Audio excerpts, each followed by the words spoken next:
Je voudrais commencer par une chose simple mais assez difficile à entendre. Dire adieu à quelqu'un ne commence presque jamais par oublier cette personne, cela commence au moment où l'on accepte enfin de regarder en face ce que cette présence a réveillé en nous. Parce que très souvent, ce n'est pas seulement l'autre que l'on n'arrive pas à lâcher, c'est l'idée que l'on s'était faite de la vie avec lui. C'est la version de nous-mêmes que nous étions devenus à ses côtés. C'est l'avenir que l'on avait commencé à construire dans sa tête, parfois sans même s'en rendre compte. Et quand tout cela disparaît, le cœur ne comprend pas immédiatement qu'il doit rentrer chez lui. Il continue d'attendre, il continue de chercher des signes, il continue de retourner dans les souvenirs comme on retourne dans une pièce où quelqu'un n'habite plus. On sait quelque part que la relation est terminée ou qu'elle ne nous nourrit plus. Mais une autre partie de nous refuse de fermer la porte, parce que fermer la porte donne l'impression de trahir ce que l'on a ressenti. Et c'est là que beaucoup de personnes se trompent. Elles croient que lâcher quelqu'un signifie nier l'amour, effacer l'histoire, devenir froid, dur, presque indifférent. Non, le véritable adieu n'a rien à voir avec l'indifférence. Il est même souvent la preuve la plus mature que l'on ait aimé, parce qu'il faut parfois beaucoup plus d'amour pour partir en paix que pour rester dans une attente qui nous abîme. Je vois souvent des personnes qui me disent: «Je sais que je devrais avancer, je comprends tout avec ma tête, mais mon âme refuse». Et cette phrase est très importante. Elle dit quelque chose de profond. Elle dit que l'intelligence a déjà compris, mais que le système affectif, lui, est encore attaché à une sécurité ancienne, même si cette sécurité était douloureuse. Le cerveau émotionnel n'avance pas au rythme de nos décisions rationnelles. On peut décider un matin que c'est fini, supprimer un message, ranger une photo, ne plus appeler. Et pourtant, le soir venu, une odeur, une chanson, une rue, une phrase banale peuvent rouvrir toute la blessure. Ce n'est pas de la faiblesse, c'est la mémoire affective qui continue de chercher une cohérence. Quand une relation nous marque profondément, elle laisse des empreintes, pas seulement dans les souvenirs, mais dans le corps, dans les habitudes, dans la façon dont on respire, dont on attend, dont on interprète le silence. Il y a des personnes qui ne sont plus là depuis longtemps, mais qui continuent d'organiser notre journée de l'intérieur. On ne leur parle plus, mais on pense encore en fonction d'elles. On ne les voit plus, mais on mesure encore notre valeur à travers leur absence. Voilà pourquoi dire adieu définitivement est un travail beaucoup plus intérieur qu'extérieur. Il ne suffit pas de couper le contact si, à l'intérieur, vous continuez à vivre dans l'espoir qu'un jour l'autre comprendra, reviendra, reconnaîtra enfin ce que vous avez donné. Le lien le plus difficile à rompre n'est pas toujours le lien avec la personne, c'est le lien avec l'attente. L'attente est une forme silencieuse d'attachement. Elle vous donne l'impression de rester fidèle à l'amour, alors qu'en réalité, elle vous maintient parfois fidèle à votre propre souffrance. Vous attendez un message, une excuse, une explication, une réparation. Vous attendez que l'autre dise enfin les mots qui rendraient votre douleur plus acceptable. Mais il arrive que ces mots ne viennent jamais. Et il arrive aussi que, même s'ils viennent, ils ne suffisent plus. C'est une vérité difficile mais nécessaire. Certaines histoires ne se ferment pas parce que l'autre nous donne une conclusion parfaite. Elles se ferment parce qu'un jour, on comprend que notre paix ne peut plus dépendre de quelqu'un qui ne sait pas, ne veut pas ou ne peut pas nous la donner. Et ce moment-là n'est pas spectaculaire. Il ne ressemble pas toujours à une grande révélation. Parfois, il ressemble simplement à une fatigue douce, une fatigue de se raconter encore la même histoire, une fatigue de défendre quelqu'un qui nous a laissés seuls avec trop de questions, une fatigue de confondre l'amour avec l'effort permanent de ne pas être abandonné. C'est souvent ici que commence le vrai travail, non pas dans la colère, non pas dans la revanche, non pas dans le désir de prouver que l'on vaut mieux, mais dans cette phrase intérieure, très calme, presque nue: «Je ne peux plus continuer à me perdre pour garder vivant ce qui ne me garde pas vivant». À partir de là, quelque chose change. Pas tout de suite, bien sûr. Le cœur résiste, il négocie, il cherche une dernière preuve, un dernier signe, une dernière possibilité. Mais une autre partie de vous commence à se réveiller. Une partie plus ancienne, plus solide, plus digne. Elle ne crie pas, elle ne dramatise pas. Elle dit seulement: «Reviens vers toi». Et c'est peut-être cela le premier geste du deuil amoureux. Ne pas arracher l'autre de son cœur avec violence, mais cesser de s'abandonner en son nom. Il faut être très prudent avec ce mot, adieu. Beaucoup de gens l'entendent comme une rupture sèche, une fermeture brutale, presque une condamnation.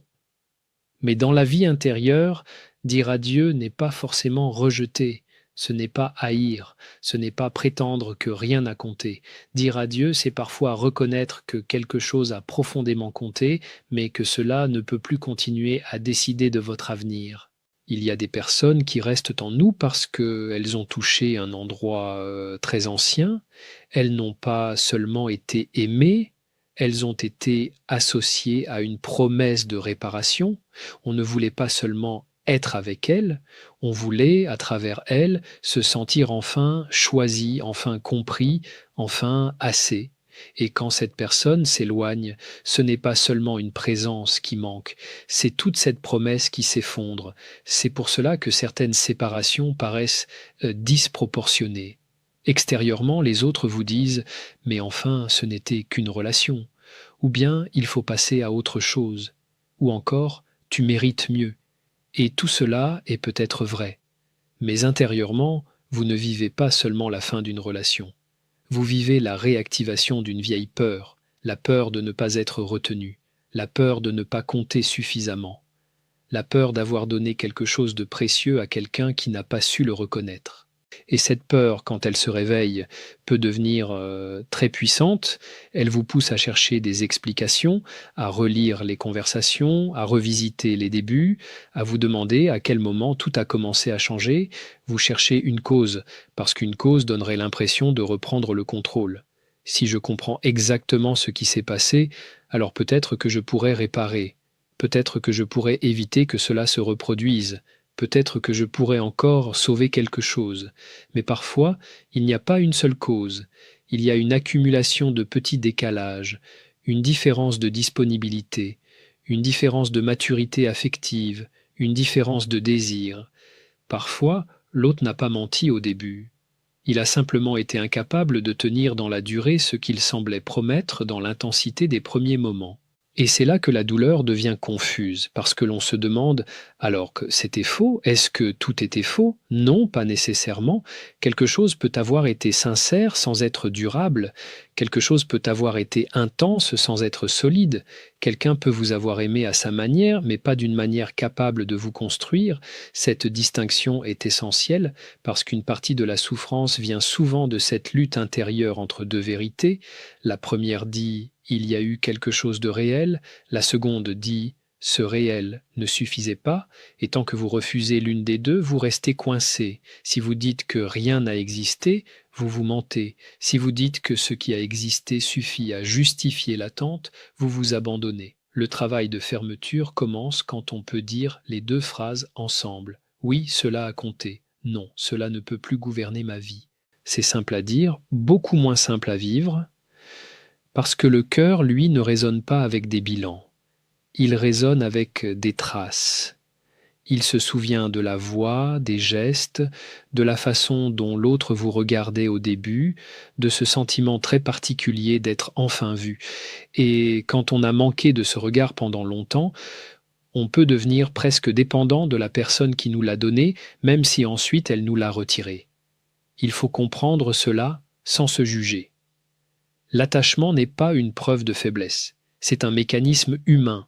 Nous sommes faits pour créer des liens, pour chercher la sécurité, pour nous apaiser dans la présence de ceux que nous aimons. Le problème commence lorsque la personne qui devrait nous apaiser devient précisément celle qui nous rend anxieux. À partir de ce moment, le lien change de nature. On ne cherche plus seulement l'amour, on cherche le soulagement. Chaque message devient une petite dose de calme, chaque silence devient une menace, chaque signe d'attention devient une preuve que l'on peut respirer encore un peu. Ce n'est plus une relation, c'est une alternance entre manque et apaisement. Et cette alternance est très addictive. C'est pour cela que l'on peut rester attaché à quelqu'un qui nous fait souffrir. Non pas parce que l'on aime souffrir, mais parce que notre système nerveux a associé cette personne au soulagement de la souffrance qu'elle-même provoque. C'est un piège affectif très subtil. L'autre devient à la fois la blessure et le pansement. Et tant que l'on ne voit pas cela clairement, on croit que revenir vers lui, c'est revenir vers l'amour, alors que c'est parfois seulement revenir vers le cycle. Dire adieu, dans ce cas, ce n'est pas supprimer un sentiment, c'est interrompre un cycle, c'est accepter que le manque ne soit pas une preuve que l'autre est nécessaire à votre vie. Le manque est parfois simplement le signe que votre corps traverse un sevrage émotionnel. Et comme tout sevrage, il ment un peu. Il vous dit retourne, il vous dit tu ne tiendras pas, il vous dit cette personne était ton centre, mais ce n'est pas la vérité, c'est la panique d'un système qui a perdu son repère. Et dans ces moments-là, il faut apprendre à ne pas obéir immédiatement à la panique. Il faut respirer avant d'écrire, marcher avant d'appeler, attendre avant de relire les messages, non pas pour jouer à être fort, mais pour laisser à votre partie adulte le temps de revenir dans la pièce. Parce que l'adieu véritable demande cela, ne plus laisser la partie blessée décider seule de vos gestes. Il y a une étape que beaucoup de personnes veulent éviter parce qu'elle paraît injuste. Cette étape consiste à cesser de demander à l'autre de reconnaître la blessure pour avoir le droit de guérir. On aimerait tellement qu'il comprenne, qu'il revienne avec des mots justes, qu'il dise « Je sais ce que je t'ai fait vivre, je sais ce que tu as espéré, je sais combien tu as tenu. » Mais parfois, attendre cette reconnaissance devient une deuxième prison, parce que tant que votre guérison dépend de sa lucidité, vous restez attaché à lui par le besoin d'être validé. Vous n'attendez plus forcément son amour, mais vous attendez son aveu, et c'est encore une forme d'attente, plus discrète, plus noble en apparence, mais tout aussi coûteuse. Je ne dis pas que les excuses ne comptent pas, bien sûr qu'elles comptent. Une excuse sincère peut apaiser quelque chose, elle peut remettre de l'ordre dans une histoire confuse, elle peut nous aider à ne pas porter seule toute la responsabilité, mais elle ne doit jamais devenir la condition de votre libération, parce que certaines personnes ne s'excusent jamais vraiment, non pas toujours par méchanceté, mais parce qu'elles n'ont pas le courage de regarder ce qu'elles ont provoqué. Il y a des êtres qui préfèrent rester flous plutôt que coupables. Ils diront que c'était compliqué, que les choses se sont faites ainsi, qu'ils ne voulaient pas faire de mal. Et peut-être est-ce vrai, mais ne pas vouloir faire de mal ne signifie pas que l'on n'en a pas fait. L'absence d'intention ne supprime pas l'impact. Pour dire adieu, il faut parfois accepter cette phrase terrible. Je ne recevrai peut-être jamais la réparation que j'attends, mais je peux tout de même arrêter de saigner à cet endroit. C'est là que commence une forme de maturité affective. Pas une maturité froide, pas cette posture où l'on prétend être au-dessus de tout, une maturité plus humble, plus humaine, celle qui dit ⁇ Je reconnais ma douleur, je reconnais ce qui m'a manqué, mais je refuse de faire de cette absence le centre de mon existence. Souvent, quand une relation se termine mal ou reste suspendue, notre esprit cherche à fabriquer une dernière conversation imaginaire. On rejoue la scène. On trouve enfin les bonnes phrases. On imagine l'autre touché, silencieux, bouleversé. On imagine qu'il comprend. Et pendant quelques minutes, cela soulage. Puis la réalité revient. Rien n'a changé. La conversation a eu lieu dans notre tête, mais pas dans la vie. Il faut se méfier de ces dialogues intérieurs quand ils deviennent répétitifs. Ils peuvent donner l'impression de préparer une libération alors qu'ils entretiennent parfois la dépendance au passé. Chaque fois que vous imaginez ce que vous lui diriez, vous retournez dans la relation. Chaque fois que vous imaginez sa réponse, vous lui redonnez une place active dans votre présent. Alors, que faire de tout ce qui n'a pas été dit? Il ne faut pas l'étouffer. Il faut le déplacer. L'écrire, par exemple. Non pas pour envoyer, pas forcément. Écrire une lettre que l'autre ne lira jamais peut être un geste profondément thérapeutique. Vous y déposez la colère, la tendresse, la honte, l'incompréhension, les souvenirs bons et mauvais. Vous cessez de porter tout cela dans votre corps comme une conversation interrompue. Mais il y a une règle importante. Cette lettre ne doit pas être une tentative déguisée de reprendre contact. Elle doit être un lieu de vérité pour vous. Vous pouvez y écrire « Je t'ai aimé », vous pouvez y écrire « Tu m'as blessé », vous pouvez y écrire « J'ai attendu trop longtemps », vous pouvez y écrire « Je ne veux plus continuer à vivre tourné vers une porte qui ne s'ouvre pas », et ensuite, il faut laisser cette lettre accomplir son rôle. Elle ne sert pas à convaincre, elle sert à séparer. Elle crée une frontière entre ce que vous avez vécu et ce que vous choisissez maintenant de devenir. Parce que le danger, après certaines histoires, c'est de continuer à se définir par ce qui nous est arrivé. On devient celui ou celle qui a été quitté, trahi, oublié, remplacé, non choisi. Et peu à peu, cette identité prend trop de place. Elle colore les nouvelles rencontres, elle fatigue les amitiés, elle rend la solitude plus lourde qu'elle ne devrait l'être. Or, vous n'êtes pas seulement la personne à qui cette histoire est arrivée, vous êtes aussi celle qui peut en faire quelque chose. Non pas une leçon simpliste, non pas une phrase jolie à répéter, mais une compréhension plus profonde de vous-même. Qu'est-ce que cette relation a révélé de vos manques, de vos attentes, de votre façon d'aimer, de votre peur de perdre, de votre tendance à donner plus que vous ne recevez? Ce sont des questions exigeantes, mais elles sont plus utiles que la question qui obsède souvent. Pourquoi lui n'a-t-il pas choisi de rester? Cette question peut vous dévorer pendant des années, alors qu'une autre question peut vous reconstruire. Pourquoi ai-je continué à me choisir si peu quand je voyais que je souffrais autant? Ce n'est pas une accusation, c'est une porte vers vous. Ce que l'on appelle souvent l'âme qui refuse de lâcher est parfois, en réalité, une partie très ancienne de nous qui refuse de revivre un abandon. Et il faut beaucoup de douceur pour comprendre cela. Parce que derrière certaines dépendances amoureuses, il n'y a pas seulement le manque d'une personne, il y a la mémoire d'un manque plus profond, plus ancien, parfois presque sans mots. On croit souffrir uniquement de cette histoire précise, mais cette histoire vient toucher une architecture intérieure construite depuis longtemps. Notre manière de nous attacher ne commence pas au premier grand amour. Elle commence bien avant, dans la façon dont nous avons appris à être rassurés, regardés, consolés, attendus. Certains ont appris que l'amour était stable, d'autres ont appris qu'il fallait le mériter, d'autres encore ont appris qu'il pouvait disparaître sans prévenir. Et lorsqu'une relation adulte réactive ce schéma, la douleur devient immense parce qu'elle n'appartient pas seulement au présent, elle porte avec elle des couches anciennes. C'est pour cela que l'on peut se sentir presque enfant devant le silence de quelqu'un. Un message non reçu, une réponse froide, une absence soudaine peuvent provoquer une panique disproportionnée. L'adulte sait qu'il survivra, mais une partie plus vulnérable de lui croit encore que perdre le lien, c'est perdre la sécurité. Il ne sert à rien de mépriser cette partie-là. Elle n'a pas besoin qu'on lui dise d'être forte. Elle a besoin qu'on l'écoute, qu'on la comprenne, qu'on la rassure autrement. Parce que si vous essayez de vous arracher quelqu'un du cœur avec brutalité, vous risquez seulement de créer plus de résistance. Ce que l'on combat violemment à l'intérieur de soi revient souvent avec plus de force. Le chemin est plus subtil. Il consiste à dire à cette partie blessée « Je comprends pourquoi tu veux retourner vers lui. Je comprends pourquoi tu crois que cette personne est la seule capable de calmer la douleur.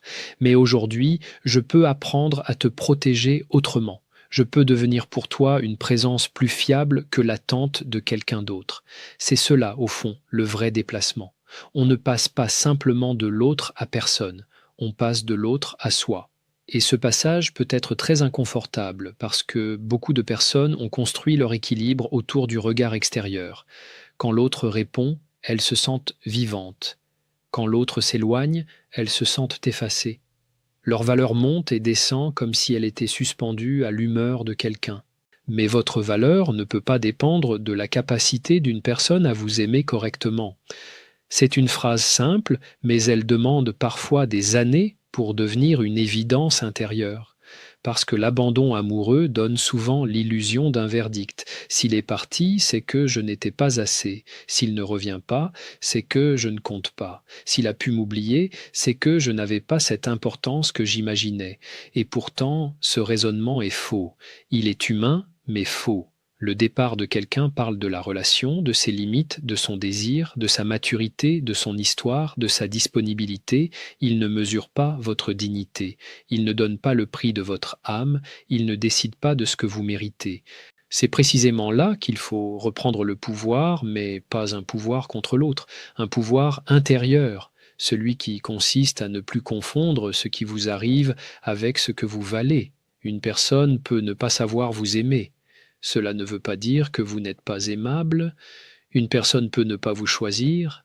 Cela ne veut pas dire que vous êtes sans valeur. Une personne peut partir. Cela ne signifie pas que vous devez partir de vous-même avec elle. J'insiste sur cette nuance parce qu'elle change tout. La blessure la plus profonde, après certaines ruptures, n'est pas seulement d'avoir perdu quelqu'un, c'est d'avoir commencé à se regarder avec les yeux de celui qui est parti. On se juge à travers son absence, on se demande ce que l'on aurait dû être pour rester choisi, plus léger, plus beau, plus intéressant, plus patient, plus silencieux, plus facile à aimer. Et c'est une pente dangereuse. Parce qu'à force de vouloir devenir la personne qui aurait été gardée, on peut perdre la personne que l'on est vraiment. On commence à négocier avec sa propre nature. On se reproche d'avoir trop senti, trop donné, trop espéré. Mais ce n'est pas votre capacité d'aimer qui est le problème. Le problème, c'est d'avoir offert cette capacité à un endroit qui ne savait pas la recevoir. Dire adieu alors, ce n'est pas tuer l'amour, c'est lui rendre sa juste place. C'est reconnaître qu'aimer quelqu'un ne vous oblige pas à continuer à vous blesser avec son absence. C'est comprendre que certains amours sont réels, mais ne sont pas habitables. On peut les honorer sans y retourner. On peut les pleurer sans les ranimer. On peut les garder comme une partie de son histoire sans leur donner la direction de toute la suite. Il y a un moment, dans tout véritable adieu, où l'on cesse de demander à la douleur de disparaître avant de recommencer à vivre. On accepte de vivre avec un peu de douleur, mais sans lui remettre les clés de la maison. C'est une différence immense. Beaucoup de personnes attendent d'être totalement guéries pour reprendre leur vie. Elles se disent, quand je ne penserai plus à lui, je sortirai. Quand je ne sentirai plus ce manque, je ferai des projets. Quand je serai enfin indifférente, je serai libre. Mais la liberté ne commence pas toujours après la disparition du manque. Elle commence souvent au milieu du manque, quand vous choisissez malgré tout de ne plus lui obéir. Au début, cela paraît presque artificiel, vous faites des gestes simples et votre cœur n'est pas encore entièrement présent, vous marchez mais vous pensez encore à l'autre, vous voyez des amis, mais une partie de vous attend encore un message.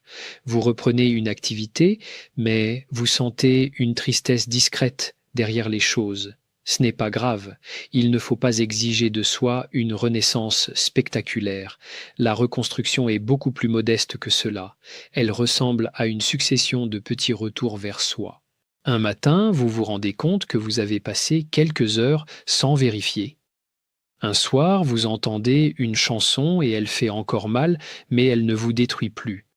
Un jour, vous repensez à un souvenir et au lieu de vouloir y retourner, vous comprenez simplement qu'il appartient à une autre saison de votre vie. Ce sont de petits signes, mais ils comptent énormément. La guérison affective avance rarement comme une ligne droite, elle avance par vagues, par recul, par reprise, par instant de clarté. Il faut aussi accepter que dire adieu ne signifie pas effacer la tendresse. Certaines personnes resteront importantes, même si elles ne doivent plus être proches. Il y a des présences que l'on ne supprime pas, on apprend seulement à ne plus vivre agenouillé devant elles. On peut garder une forme de gratitude pour ce qui a été beau, tout en reconnaissant que ce qui a blessé ne doit plus être répété. Cette double vérité est difficile, mais elle est libératrice. Je peux aimer ce qui a existé sans vouloir le revivre. C'est souvent à cet endroit que la dignité revient. Pas comme une armure, pas comme une fierté blessée, mais comme une sensation très calme. Je ne veux plus me convaincre de rester là où je dois mendier ma paix. Une relation saine ne vous demande pas de devenir détective, de deviner les silences, de traduire les absences, de chercher derrière chaque geste une preuve que vous comptez encore. Bien sûr, aucun amour n'est parfait. Il y aura toujours des malentendus, des fragilités, des moments de distance. Mais dans un lien vivant, vous n'êtes pas constamment en train de vous demander si vous avez encore une place. Et si vous devez supplier pour obtenir une place, ce n'est probablement pas votre place. Cette phrase peut faire mal, mais elle évite des années de confusion. L'amour ne devrait pas vous obliger à vous rétrécir pour être toléré.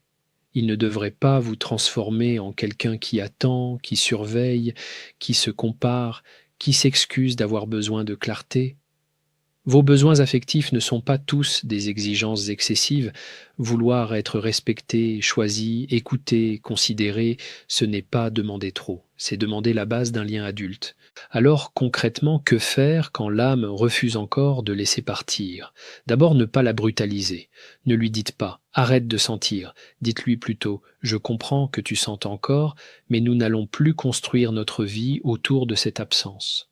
Ensuite, remettez de la réalité là où l'idéalisation a pris trop de place. Souvenez-vous de toute l'histoire, pas seulement des moments lumineux. Souvenez-vous des attentes, des incertitudes, des fois où vous avez dû vous trahir pour maintenir le lien. La mémoire amoureuse est parfois très sélective, elle garde le parfum et oublie la fièvre. Puis, redonnez à votre vie des points d'appui qui ne dépendent pas de cette personne. Le corps, d'abord. Marcher, respirer, dormir, manger correctement, retrouver un rythme, cela paraît banal, mais un cœur blessé dans un corps épuisé devient beaucoup plus vulnérable aux rechutes. Ensuite, les liens, pas forcément beaucoup de monde. Quelques présences fiables suffisent. Des personnes devant lesquelles vous n'avez pas besoin de jouer la force. Enfin, les projets, même petits. Quelque chose qui vous remet dans le mouvement de votre propre existence, et surtout cessez de confondre fidélité et immobilité. Vous pouvez être fidèle à ce que vous avez vécu sans rester prisonnier de ce qui est terminé. Vous pouvez respecter une histoire sans continuer à la nourrir avec votre avenir. Parfois, le plus bel hommage que l'on puisse rendre à un amour perdu, c'est de ne pas laisser cette perte détruire notre capacité d'aimer encore, de vivre encore, de nous ouvrir encore.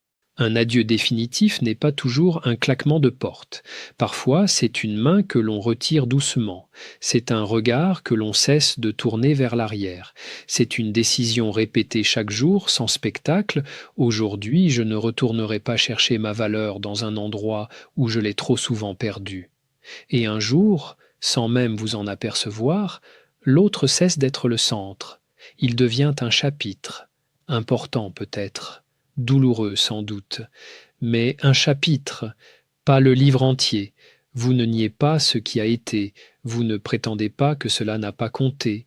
Vous reprenez simplement le droit d'écrire la suite sans attendre que quelqu'un revienne tenir le stylo à votre place.